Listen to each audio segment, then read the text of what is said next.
예수님을 믿으면 성령님이 마음속에 오셔서 믿는 자와 함께 계십니다.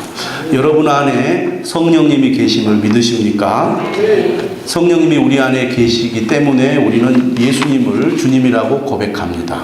하나님을 아버지라고 부르죠. 말씀을 들을 때 이해가 되고 믿어지는 은혜가 있게 됩니다. 성령님은 어떤 분입니까? 성도들이 믿음으로 살도록 도와주시는 분입니다.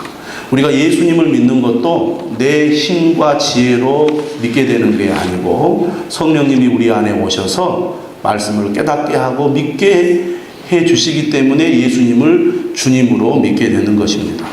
또한 우리가 이 세상을 살아가면서 믿음을 지키고 살아가는 것도 성령님이 우리 안에 계셔서 우리에게 지혜를 주시고 힘을 주셔서 그 믿음을 우리가 지켜가는 것이죠. 성령님이 우리를 어떻게 인도하십니까? 말씀을 듣거나 기도할 때 깨닫게 해주십니다. 우리의 생각을 통해서 어떻게 행동해야 될지, 어떻게 우리가 판단하고 나아가야 할지를 가르쳐 주시죠. 이 성령의 인도하심에 순종하여 성령님을 따라 행할 때 우리 안에 여러 가지 유혹과 또 믿음을 방해하는 모든 대적들을 물리칠 수 있게 되는 것입니다. 뿐만 아니라 성령님은 믿는 성도들 안에 계셔서 성령의 열매를 맺게 해주십니다. 성령의 열매는 내적인 열매, 인격적인 열매입니다. 우리 안에 사랑과 희락과 화평과 오래 참음과 자비와 양성과 충성과 온유와 절제의 열매를 맺게 해서 우리의 신앙이 성장하고 성숙하도록 만들어 주신다는 것입니다. 우리는 온전히 성령님만 의지하면 성령님이 우리를 구원해 주시고 믿음을 지키게 하시고 성숙하게 만들어 주십니다. 모든 것이 다 하나님의 은혜라는 것이죠. 이 성령의 열매는 혼자 하나님의 말씀을 듣고 기도한다고 맺어지는 것이 아니라 교회 공동체 안에서 성령의 열매가 연결어 갑니다. 또 공동체 안에서 성령의 열매가 쓰임받게 되는 것이죠. 성령의 열매가 있는 사람은 사랑으로 서로 종 노릇할 수 있게 됩니다. 우리가 진정으로 예수님을 믿는다면 교회 안에서 서로 사랑으로 종 노릇할 수 있어야 합니다. 그것을 가능하게 해주시는 분도 성령님이시라는 겁니다. 여러분, 우리가 봉사하면서 기쁨으로 할 수 있는 원동력은 바로 성령님께 있습니다. 성령님을 의지하고 성령님이 힘을 주지 않으면 우리는 기쁨으로 종 노릇 할 수가 없습니다. 봉사할 수가 없습니다. 왜냐하면 종이 된다는 것은 자존심을 내려놓는 것입니다. 힘든 일을 하고 누가 알아주지 않아도 즐거운 마음으로 할 수 있는 것을 말합니다. 그것이 가능한 것은 우리 안에 성령님이 그 힘을 우리에게 공급해 주시기 때문입니다. 사랑으로 종 노릇하는 사람은 어떤 사람입니까? 짐을 서로 지는 사람입니다. 성도들이 힘들 때 외면하지 않고 적극적으로 나서서 도와주고 세워주고 일으켜주고 격려하는 것을 말합니다. 그렇게 함으로써 그리스도의 법을 성취하게 됩니다. 그리스도의 법을 성취한다는 것은 이웃을 사랑하는 삶을 실천하는 것입니다. 여러분, 우리가 자녀들을 키울 때 엄마는 특히 완전히 종이 되는 것입니다. 자녀가 짜증이 냅니다. 해준 것도 없이 요구하는 것은 많고 신경질 내고 불평불만이 많습니다. 그래도 다 들어줍니다. 자식이 뭐가 불편한지, 뭐가 불만인지, 어떻게 하면 자식이 잘 될 것인가를 늘 살피고 생각해서 자식이 되도록 잘 되는 방향으로 도와주려는 것이 부모의 마음, 엄마의 마음입니다. 완전히 종이 되는 거예요. 근데 종이지만 어떤 종입니까? 사랑으로 종 노릇하는 종입니다. 사랑이 없이 만약 그 일을 하라고 한다면 얼마 가지 못해서 다 그만두게 될 것입니다. 사랑이 있기 때문에 자식이 짜증을 내고 말 안 되는 그런 요구를 해도 들어주는 것이 부모죠. 교회 안에서도 우리가 서로 종 노릇하기 위해서는 사랑이 동기가 돼야 되는데 성령이 우리 안에 열매를 맺게 해서 힘을 주실 때 우리는 사랑의 동기를 가지고 다른 사람을 섬길 수 있게 됩니다. 그것이 만약 없다면 공동체는 하나 될 수 없고, 그리고 성숙한 공동체가 만들어질 수가 없는 것입니다. 다른 성도가 죄를 범했을 때 외면하거나 비난하지 않고 믿음을 회복할 수 있도록 바로 잡아주는 사람이 짐을 서로 지는 사람이라고 할 수 있습니다. 여러분, 교회 안에는 다양한 사람들이 있습니다. 믿음이 좋은 사람도 있고 믿음이 약한 사람도 있습니다. 현재 신앙이 좋은 상태로 있어서 열심히 하나님만 바라보는 사람이 있는가 하면 믿음이 흔들려서 방황하는 사람들도 있습니다. 그런데 좋은 교회는 어떤 교회입니까? 성도들이 영적으로 약해져서 방황하고 죄를 지었을 때 그것을 들춰내고 비난하는 것이 아니라 오히려 그를 위해서 기도해주고 그를 도와서 그가 믿음을 회복할 수 있도록 바로 잡아주는 그런 사람이 짐을 서로 지는 사람이고 성숙한 사람이라고 하겠습니다. 여러분, 잘못되어 가고 있는 사람을 바른 길로 인도하는 것은 그리 쉬운 일이 아닙니다. 그렇게 하시면 안 됩니다. 이렇게 하셔야 됩니다. 말 한마디 한다고 해서 그 사람이 돌아서는 것이 아닙니다. 그 사람이 회복하는 것이 아닙니다. 인내가 필요합니다. 때로는 마음의 상처를 받을 수도 있습니다. 시간이 많이 걸리기도 합니다. 오히려 공격을 받거나 비난을 받을 수도 있습니다. 그런 모든 것을 품고 인내하면서 잡아주는 그런 노력이 있을 때 좋은 결과를 얻을 수 있는 것입니다. 그러므로 짐을 서로 지는 일은 쉬운 일이 아닙니다. 하지만 이것은 그리스도의 법을 성취하는 위대한 일이라고 할 수 있겠습니다. 성령이 우리 안에 계셔서 우리에게 힘을 주실 때 우리는 그러한 일들을 감당할 수 있다는 것입니다. 또한 죄를 범한 사람을 비난하지 않고 나 자신도 그런 유혹을 받지 않을까 두려워하면서 늘 깨어서 영적인 훈련에 힘쓰는 사람이 자기의 짐을 지는 사람입니다. 우리가 교회 안에서 어떤 성도가 문제를 일으키고 죄를 지었을 때 뒤에서 수군거릴 수 있습니다. 야, 저 사람 믿음이 좋은 사람이고 열심히 있는 사람인 줄 알았더니 형편없는 사람이네. 그러나 사랑으로 종로로 다는 사람, 짐을 서로 지는 사람은 다른 사람을 비난하지 않습니다. 오히려 그를 위해서 눈물로 기도하고 나도 혹시 그런 유혹에 빠지지 않을까 두려워하면서 더 정신 차리고 깨어서 믿음의 훈련을 열심히 하는 사람이 바로 자기의 짐을 지는 사람이요, 짐을 서로 지는 사람이라고 할 수 있겠습니다. 오늘 본문 말씀도 짐을 서로 지는 것에 관련된 말씀입니다. 1절에서 5절에 있는 말씀이 영적인 문제, 죄와 관련된 문제와 관련이 있다면 오늘 우리가 읽은 6절에서 10절은 물질적인 삶과 관련이 있는 말씀이라고 하겠습니다. 짐을 서로 지라는 말씀은 교회는 공동체라는 의미입니다. 개인의 신앙과 교회 생활은 긴밀하게 연결되어 있다는 것입니다. 에베소서에서는 교회를 그리스도의 몸이라고 비유합니다. 몸은 하나요. 각 지체가 서로 연결되어 있다는 것입니다. 교회가 하나요. 각 성도들은 교회 안에서 서로 연결되어 있는 관계라는 것입니다. 개인의 신앙과 교회 생활이 따로따로가 아니라는 것이죠. 성도들에게 영적인 문제, 신앙적인 문제가 생겼을 때 성도들은 권면하고 격려하고 위로하고 동행하고 또 인내할 필요가 있다는 것입니다. 그러는 가운데 돕는 자도 신앙이 성장하고 성숙해 가며 도움을 받는 자도 신앙이 회복하고 성장하게 된다는 것입니다. 이런 관계를 통해서 교회의 공동체가 든든하게 세워져 간다고 할 수가 있겠습니다. 신앙생활은 항상 문제없이 평안한 상태로 유지되지 않습니다. 그래서 성경은 신앙생활이 영적인 전쟁이라고 말합니다. 이 영적인 전쟁에서 우리가 승리하기 위해서는 서로 도우며 나아가야 하는 것입니다. 오늘 본문의 말씀 이렇게 시작합니다.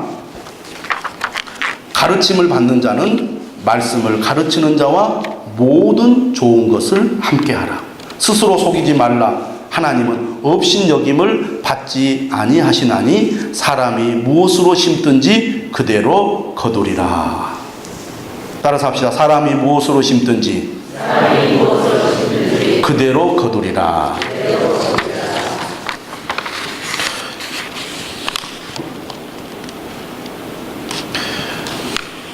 성숙하고 교양 있는 사람일수록 기복적인 신앙에 대해서 거부감을 갖습니다. 믿는다는 것은 인격적으로, 영적으로 성숙해져서 남을 돕고 주님을 위해서 헌신하는 것이지,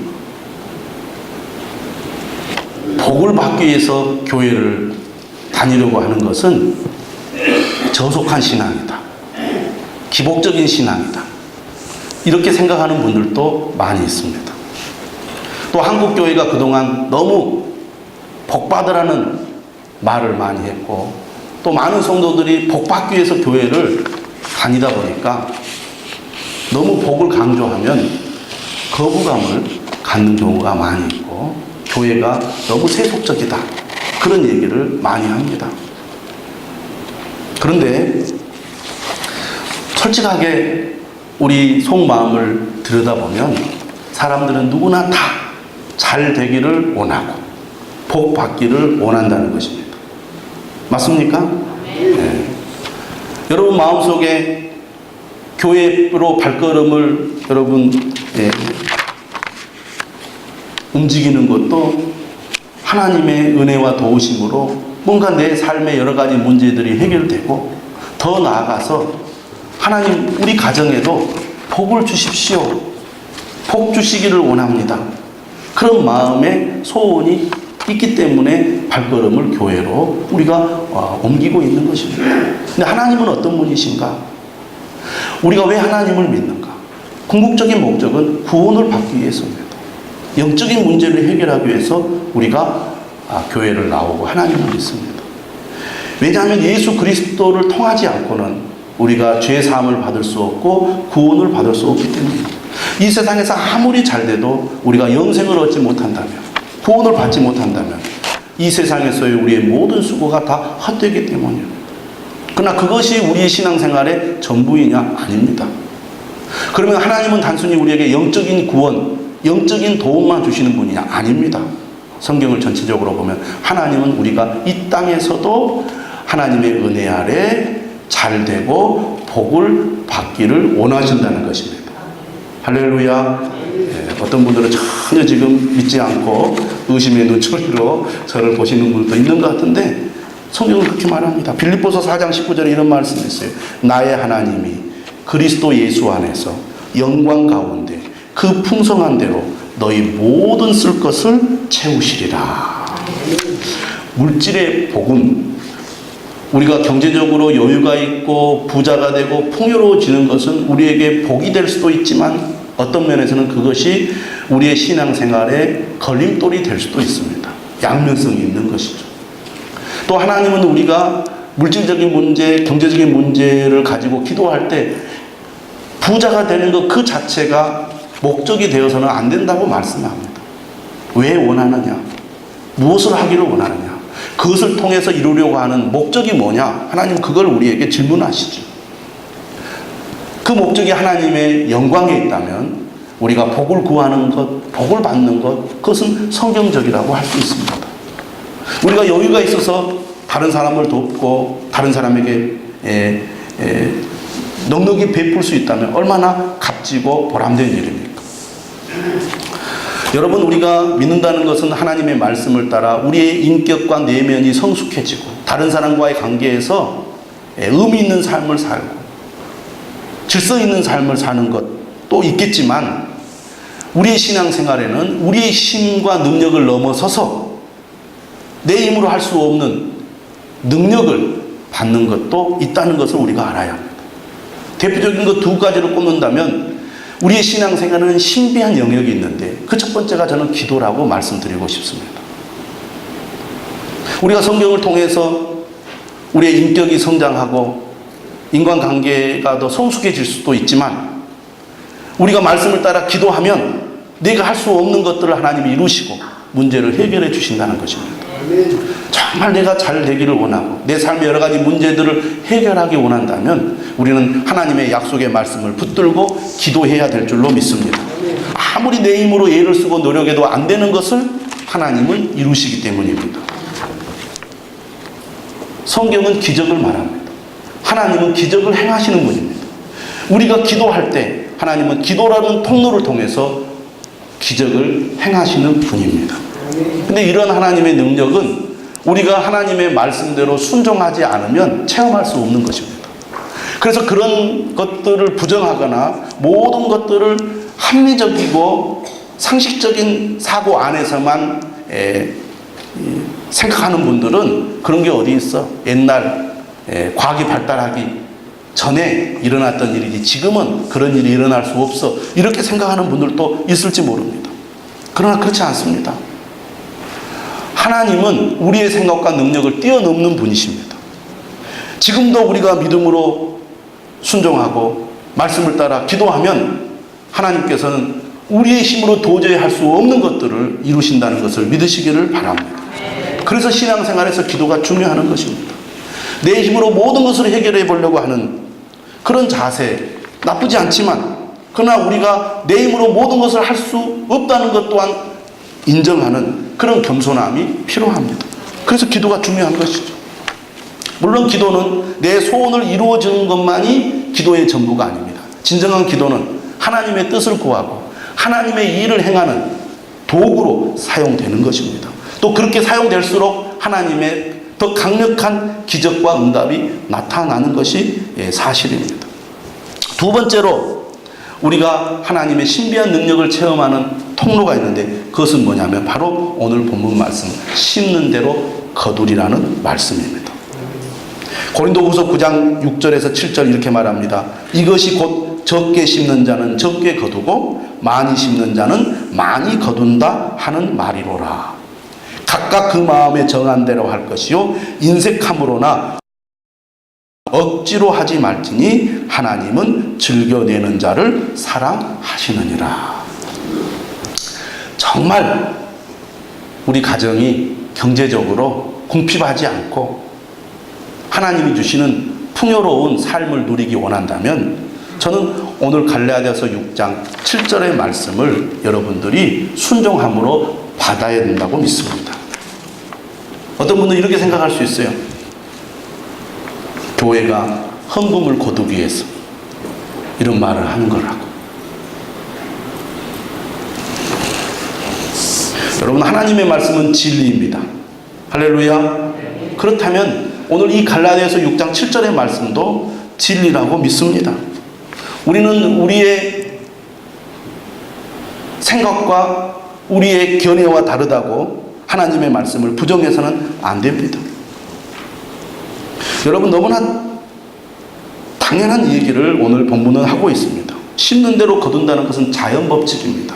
하나님이 만드신 것이죠. 콩을 심으면 콩이 나고 팥을 심으면 팥이 납니다. 여러분, 심는 대로 거두는 법칙은 심는 것보다 거두는 것이 더 많다는 것을 우리가 알아야 합니다. 적은 것을 심고 더 많은 것을 거둡니다. 물론 더 많이 심으면 더 많은 것을 거두겠죠.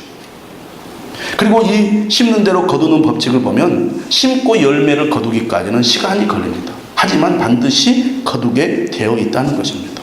오늘 본문 8절에 뭐라고 말합니까? 자기의 육체를 위하여 심는 자는 육체로부터 썩어질 것을 거두고 성령을 위하여 심는 자는 성령으로부터 영생을 거두리라. 우리가 세상의 욕심을 가지고 세상의 것을 추구하면 결국은 거둘 것이 썩을 것밖에 없다는 것입니다.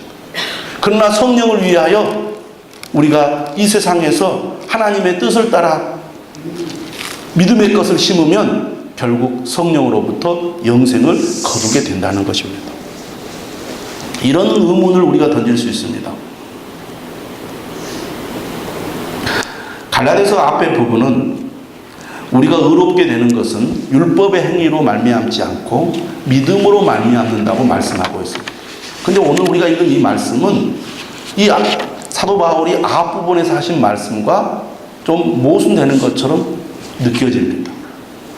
우리가 율법의 행위로 의롭게 되는 것이 아니라고 분명하게 들었는데 왜 여기에서는 행위를 강조하고 있을까? 좀 이해가 안 되기도 하죠. 그런데 우리가 갈라디아서 전체의 말씀을 우리가 주목해 보면 유대주의자들, 다시 말하면 예수 그리스도를 믿는 믿음만으로는 부족하고 할례를 받고 음식법, 절기법을 지켜야 하는 율법의 행위를 통해서 의롭게 된다고 주장하는 이 유대주의자들의 주장에는 어떤 문제가 있느냐면, 그들은 진정으로 하나님을 믿고 하나님의 말씀을 온전히 지키지도 못하면서 겉으로 드러나는 율법의 행위를 통해서 자신들이 의롭다고 자랑하고 과시했다는 것입니다. 유대주의자들의 신앙의 중심에는 뭐가 있었느냐? 위선과 외식이 있었다는 것이죠. 우리가 구원을 받기 위해서는 오직 예수 그리스도의 십자가가 아니면 불가능하다는 게 사도 바울의 주장이었습니다. 또 우리는 하나님의 율법을 온전히 지킬 수 있는 능력이 없지만 우리 안에 계신 성령님이 우리에게 힘과 능력을 주셔서 하나님의 말씀을 지킬 수 있도록 해주신다는 것입니다. 다시 말하면 구원을 받기 위해서 우리가 율법을 지키는 것은 아니지만 구원받은 성도들은 그 안에 계신 성령님으로 말미암아 하나님의 말씀을 지킬 수 있는 능력이 생긴다는 것입니다. 그리고 오늘 말씀은 우리 안에 계신 성령님을 통하여 우리가 하나님의 말씀을 따르고 순종할 때 하나님께서 그 수고와 노력에 보상을 해주신다는 말씀입니다. 왜 우리가 열심히 믿어야 합니까? 심는 대로 거두는 하나님의 법칙이기 때문입니다. 여러분은 우리가 예수를 믿고 구원받았기 때문에 이제는 그냥 아무것도 하지 않고 가만히 있기만 하면 되지 않겠습니까? 주님은 말씀합니다. 심는 대로 거둘 것이라. 우리가 열심히 주님을 섬기고 주님의 말씀을 따라 순종하고 또 주님을 위해서 헌신하면 그 수고가 절대로 헛되지 않고 열매를 거두게 될 것이라고 말씀하고 있습니다. 심는 대로 거두게 될 거라는 것이죠. 민수기 18장에 보면 제사장들과 레위인들 이야기가 나옵니다. 하나님께서는 제사장과 레위인들에게 너희들은 별도로 땅을 소유하지 않고 오직 하나님을 위해서 일하라. 농사를 짓거나 목축을 하지 말고 오직 하나님을 위하여 봉사하라고 말씀하십니다. 그렇게 할 때 하나님께서 제사장과 레위인들을 책임져 주시겠다고 약속하고 있습니다.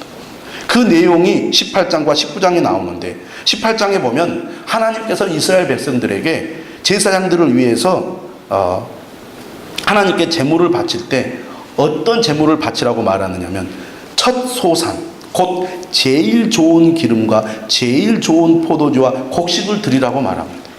또 처음 태어난 소나 처음 태어난 양이나 염소를 드리라고 말합니다.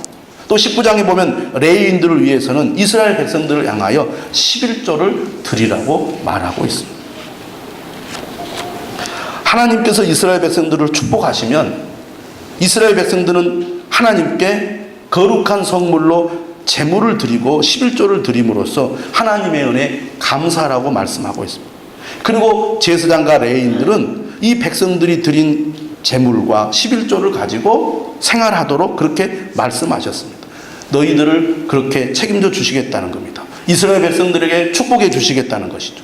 그리고 주님을 위해서 헌신하는 사람들을 하나님이 돌봐주시겠다는 말씀입니다. 열왕기상 17장에 보면 엘리야가 사르밧 과부를 방문하는 이야기가 나옵니다. 가뭄이 들었습니다. 먹을 것이 아무것도 없습니다.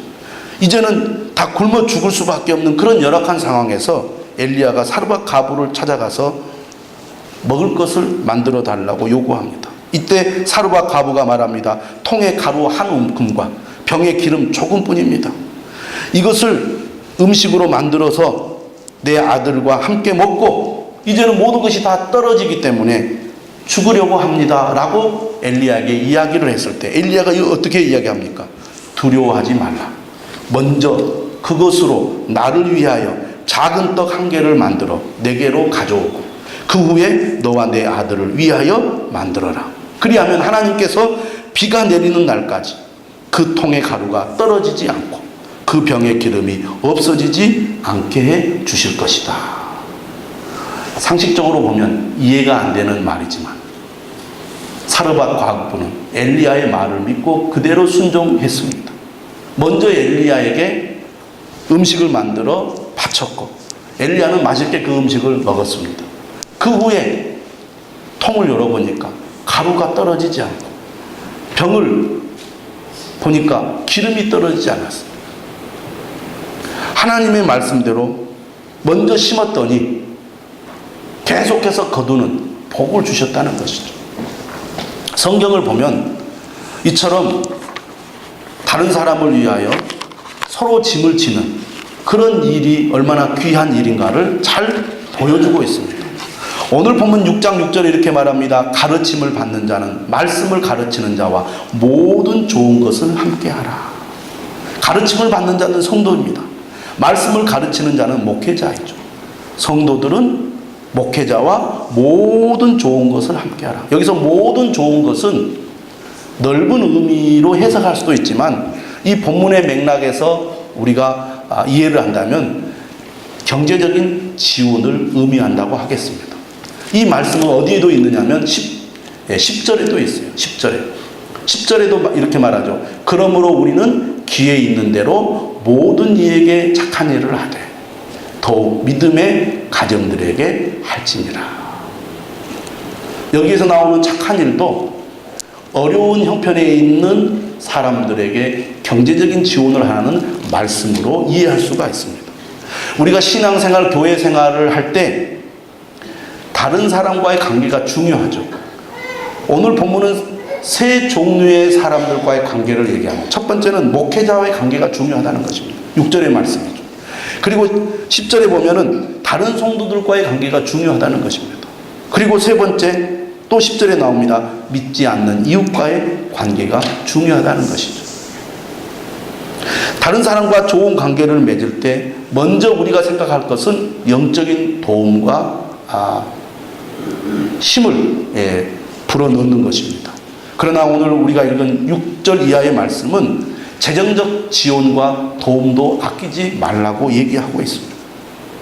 어려운 형편에 있는 성도들을 외면하지 말고 도우라는 얘기입니다. 또 교회가 하나님의 나라의 사역을 행할 때 성도들이 서로 짐을 지는 그런 책임의식을 가지라는 얘기입니다. 여러분, 거듭난 그리스도인, 신실한 그리스도인들은 11조 생활을 합니다. 왜 11조 생활을 합니까? 하나님을 사랑하기 때문입니다. 왜 11조 생활을 합니까? 교회를 사랑하기 때문이죠. 왜 11조 생활을 합니까? 하나님 나라를 위한 책임의식이 있기 때문입니다. 왜 11조 생활을 합니까? 심는 대로 거두리라는 하나님의 약속을 믿기 때문입니다. 예전에 시골에 이렇게 있다 보면 교인들이 농사를 짓거나 무엇을 이렇게 재배를 하면 꼭 먼저 교회 목회자에게 이렇게 갖다 주었습니다. 가장 좋은 것을 제일 먼저 어부들이 고기를 잡으면 먼저 목사님에게, 또 농사를 짓고 소출이 생기면 먼저 교회 목사님에게 갖다 주는 것을 제가 많이 보았습니다. 여러분, 우리가 신앙생활하면서 목회자의 관계가 매우 중요하죠. 요즘 우리 한국 교회에 여러 가지 사건 사고가 많이 이 세상에 보도되면서 교회에 대한 부정적인 이미지를 많이 가지고 있습니다. 그 중심에는 목회자가 있죠. 목회자들이 워낙 사고를 많이 쳐서 교회 하면 부정적인 이미지를 가지는 경우가 참 많이 있습니다. 그런 의식이 성도들의 마음에도 있어서 나는 하나님을 믿지 목회자가 뭐가 중요해 이렇게 생각하는 사람들도 사실 많이 있습니다. 그러나 여러분, 성경 말씀을 보면 우리가 하나님의 은혜와 축복을 교회를 통해서 우리가 받게 되는데 그 축복의 통로로 누구를 사용하느냐 하면 목회자를 사용한다는 것을 우리가 잊지 말아야 한다는 것입니다. 우리가 하나님의 은혜를 받고 건강한 신앙생활을 하기 위해서는 목회자와의 관계가 중요하다는 것이죠. 목회자에 대한 존경과 신뢰가 없으면 우리가 교회 와서 예배를 드리고 설교를 들을 때 은혜를 받을 수가 없습니다. 일단 불신하는데 어떻게 말씀의 은혜가 되겠습니까? 거짓말 친다, 사기친다, 이런 생각할 수밖에 없겠죠. 하나님의 종이다, 하나님의 도구다. 목회자가 하나님께서 목회자를 통해서 나에게 말씀하신다, 나를 축복하신다, 이 기본적인 신뢰 관계가 있어야 우리가 교회 생활을 통해서 하나님의 은혜를 받을 수가 있는 것입니다. 그래서 목회자와 좋은 관계를 맺으려고 노력을 해야 되겠습니다. 가르침을 받는 자는 말씀을 가르치는 자와 모든 좋은 것을 함께하라. 혹시 불편한 마음이 있는 분들이 있습니까? 뭔가 서먹서먹한 관계에 있는 분들이 있습니까? 여러분, 그 관계를 여러분들이 해소하시고 회복하셔야 됩니다. 다른 성도들과의 관계도 마찬가지죠. 오늘 본문 10절에 뭐라고 얘기하느냐면 우리는 기회 있는 대로 모든 이에게 착한 일을 하되 더욱 믿음의 가정들에게 할지니라. 서로 짐을 지는 그런 행동들이 필요하다는 것입니다. 다른 성도와의 불편한 관계는 교회 생활에 매우 어려움을 겪게 만듭니다. 교회를 떠나게 되는 이유 중에 하나가 뭡니까? 성도들과의 불편한 관계입니다. 물론 목회자와의 관계 때문에도 교회를 떠나게 되지만 성도들과의 불편한 관계로 교회를 떠나게 되는 경우가 훨씬 많다는 것을 알아야 합니다. 그러므로 다른 성도들과 좋은 관계를 맺어야 되는데 사랑으로 서로 좋은 노릇해야 됩니다. 여기에는 그를 위해서 기도해주고 그를 위로해주고 그와 동행하는 것도 필요하지만 오늘 본문 모든 이에게 착한 일을 하되라는 말씀을 생각해 볼 때 힘들고 어려운 형편에 있는 성도들에게 재정적인 지원과 도움을 줄 수 있는 그런 너그러움도 우리에게 필요하다는 것을 배울 수가 있습니다.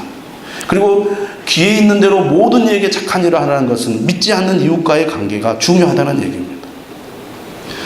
우리가 하나님과의 관계, 그리고 목회자와의 관계, 다른 성도들과의 관계, 이웃과의 관계에서 우리가 최선을 다하고 열심을 내는 것은 우리가 오늘 본문 7절에 있는 말씀처럼 사람이 무엇으로 심든지 그대로 거두리라는 약속의 말씀이 있기 때문입니다. 우리의 수고와 노력이 절대로 헛되지 않는다는 것을 여러분들이 기억하시고 이 말씀을 여러분들이 믿음으로 순종할 수 있기를 주님의 이름으로 축원합니다.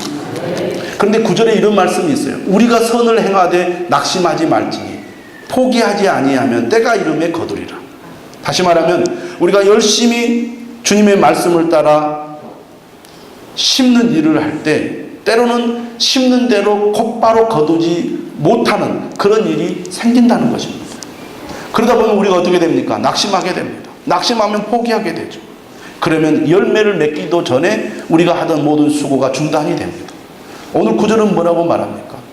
우리가 열심히 수고하고 열심히 봉사하고 열심히 사랑으로 종로들을 할 때 그것이 금방 열매로 나타나지 않아도 우리가 인내하면서 포기하지 않으면 하나님의 때가 되었을 때 거두게 된다는 것이죠.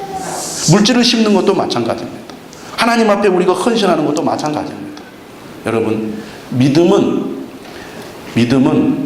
말씀을 신뢰하는 것입니다. 말씀을 붙드는 것입니다. 정말 그럴까? 정말 그럴까? 의심이 듦에도 불구하고 하나님의 말씀이기 때문에 반드시 이루어질 거야 하고 믿고 순종하는 것이 진정한 믿음이라고 하겠습니다. 오늘 말씀은 어떤 면에서는 우리에게 부담이 되는 말씀일 수 있습니다. 그러나 오늘 말씀에는 정말 우리가 간절히 바라는 축복의 약속이 있다는 것을 여러분들이 잊지 마시기를 바랍니다. 스스로 속이지 말라. 하나님은 업신여김을 받지 아니하시나니 사람이 무엇으로 심든지 그대로 거두리라. 여러분, 물질적인 복을 받기를 원하십니까? 오늘 말씀, 심는 대로 거두리라는 말씀을 붙드시기를 바랍니다. 우리 다 같이